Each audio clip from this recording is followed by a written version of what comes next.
My name is Garlan. I didn't go to church. Tammy and the kids were coming to church, and that summer of 2000, it was lasting until 1, 2, and 3 o'clock. I thought they were nuts, but I didn't go. I came one day in May on a Sunday. Sat over here on this side, about 7, 8 rows back with them.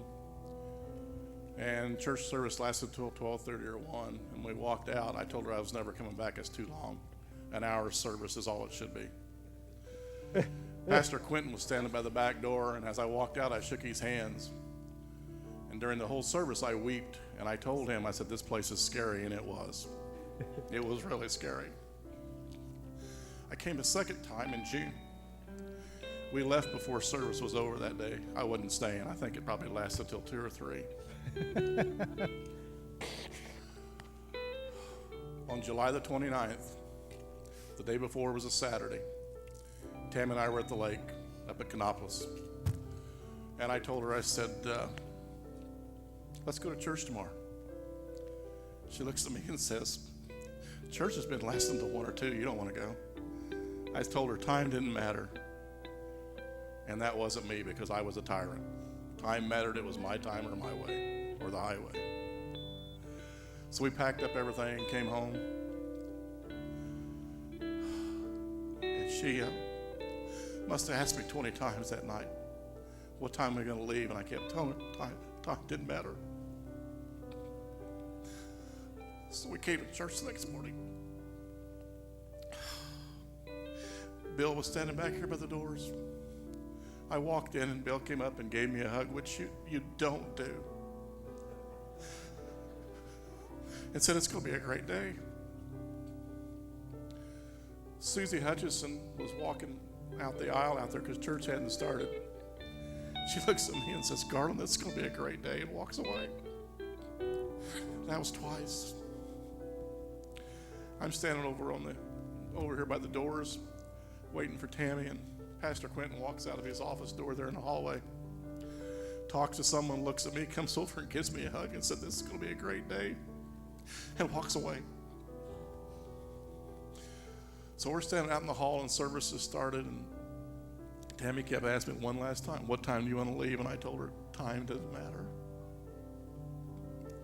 So we walked in and sat down over here 7 or 8 rows back. Pastor Quentin, about the second song, gets up and says, somebody in here is going to give their life to God today. And I'm not going to leave the stage till they do. About the second song they sang, a little old man comes walking down over here. Pastor gives him a hug and walks him back to his seat, and I'm standing over there weeping and going, I guess that's what he's talking about. I didn't have a clue. Next thing I know, here comes Susie Hutchison walking back, and she moves the people in front of us and looks at me and says, Garland, you're the one he's talking about.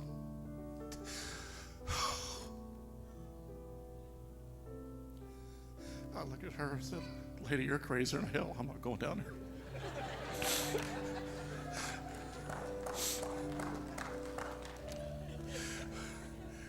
She reached out her hand like this and said, take my hand, I'll go with you.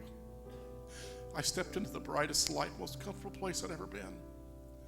The next thing I remember is when he let go of me down over here. My shirt was wringing wet. I stood in the presence of God in the most beautiful place there was, in the brightest light there was. God told me, he says, son, you're not responsible for the past. That's wiped clean. And he told me every generational curse in my family had been lifted. He also said something else to me. Hallelujah. And I told this to Pastor. I said, he says, you're going to be a father and a son and a brother. And the one holding you is going to be your father and your son and your brother. That's what brought us together. But what happened was God stepped up and did something that day. That's a miracle. If he hadn't done it, I don't know where I'd be.